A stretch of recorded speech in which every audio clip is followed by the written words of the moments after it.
Hello. I'm here at Tapoca,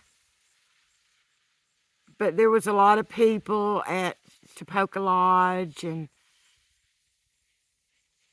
then I went to the Chioa Dam, drove by there, and the powerhouse. So that's where my daddy worked and retired from, working at Chioa Powerhouse, affiliated with Alcoa Aluminum Company. And I was going to film like at Tapoca Lodge and film at the powerhouse and the dam, Chioa Dam, where the fugitive, if you'll remember where Harrison Ford jumped off the dam, it's that dam. And I was going to ride up where they call it Meta Branch and Farley Branch, and that's where the little school that I went to was located years ago. Of course, it's no longer there because they consolidated. We had 3 schools in this county, and they consolidated them into one in Robbinsville. It was a very small little school, not much over 200 people from first grade to 12th grade. And I was going to show you that. It's a campground area now. But anyway, as I was driving around trying to decide where I could stand to film, and at the dam where I was, there was a fence, and I didn't know if it would film good through the fence. And like I said, it's a lodge, Tapoca Lodge. There was just lots of people there, and I'm not comfortable enough to be trying to film and talk at the same time with a lot of people around. And coming to Tapoca is like bittersweet for me. It's where I grew up. I love it. Enjoy coming through here once in a while. But it brings back a lot of bittersweet memories. It was a wonderful childhood. I lost my mother in 1969. I was 16, 2 weeks short of 17. And she was killed in a tragic plane crash. And my life never was the same after that. Oh, and believe me, I've suffered with depression and anxiety most of my adult life. And I've also battled depression and anxiety most of my adult life. It's not to say that I haven't had good times in my life. I have. I've had a lot of good times in my life, but I've also had a lot of hard times in my life. Just coping. My dad, he remarried within 2 years after my mother was killed, and didn't get along with my stepmother. I think I tried really hard, and I know she thought she tried really hard. But she was very different from my mother. Very. And just telling you a little bit about myself. I've been married 3 times. The first marriage lasted 5 years. I had a beautiful baby girl.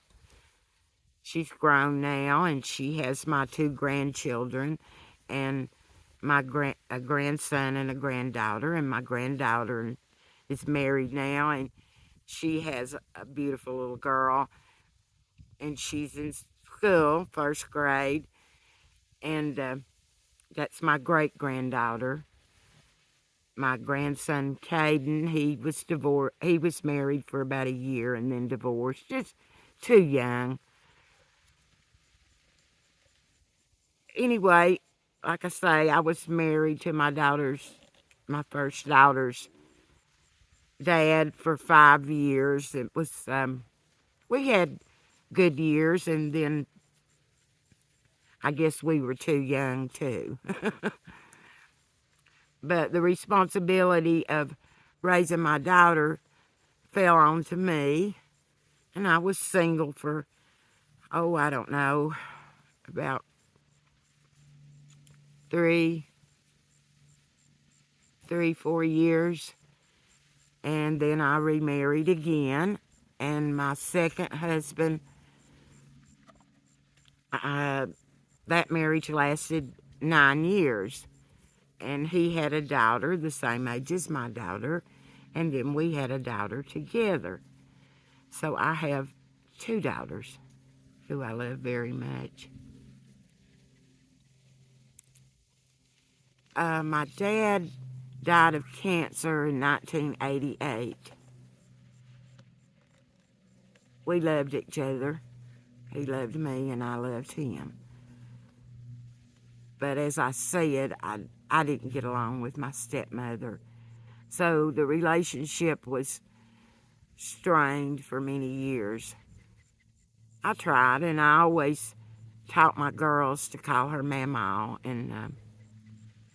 But as things go, she didn't like me either, and I taught them to love her and respect her, but she caused problems for me with my daddy and my daughters, my oldest one especially.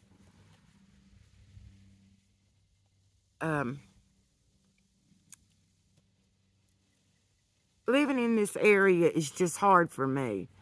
Everybody talks about mental health issues nowadays, and I don't deny that I have mental health issues. I had an older sister, 6 years older than me, Cheryl, who I loved very much. And she died of cancer in 2007.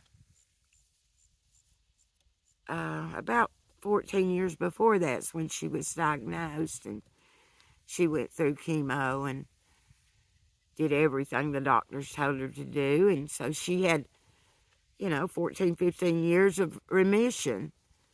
But then the cancer came back, and in 2007, and from January to August, when she died, I was with her, right by her side, through all the doctor visits, hospital stays, chemotherapy, surgeries.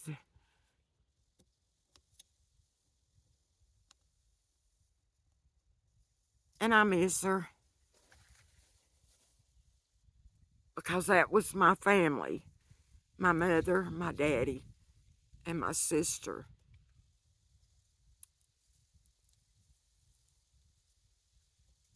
I'm married now, and we've been married 15 years. And it's not been easy for me. It's not that he's a bad person or anything like that. It's just, well, we live on the reservation. He's Cherokee. And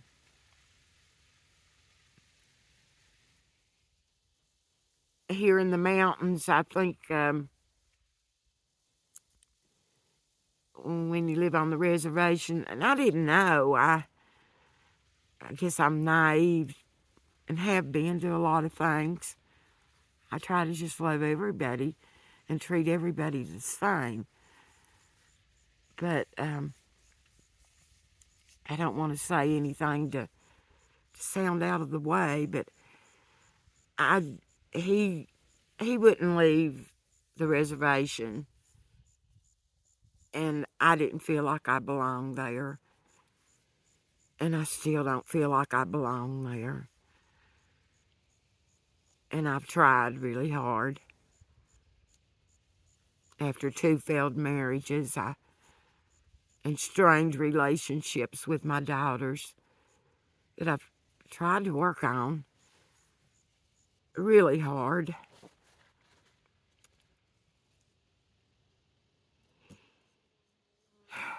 Anyway, I'm battling depression today, and coming down here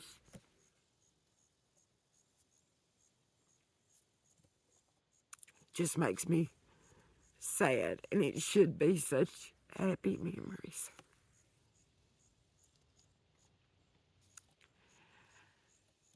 I came up with this idea to do these videos thinking that would be an outlet for me for something to do, to have.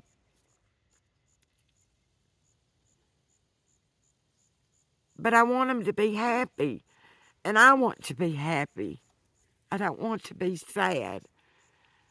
Yes, I want to share these beautiful Smoky Mountains with you, but I've got to somehow figure out how to get into a place where I can share the happy things and not the depressing things. But like I say, I'm battling today. And I have a lot of days like that I battle. People use the word suffer, and it is suffering. You do suffer. But I've always tried to battle it, to fight it, to try to make the best of bad situations, and to keep on keeping on. Like my sister and I used to say, just put one foot in front of the other and keep going. And that's what I've done. But I'm trying to find a little happiness right now. I need it so bad. I can't live in depression all the time. It's like fighting a war. I'm sure there's people out there that understand what I'm going through. It's like a battle every day. And I've always been a people person. I love people. But when you're not understood or misunderstood, it's very hurtful. It crushes you. And I just I'm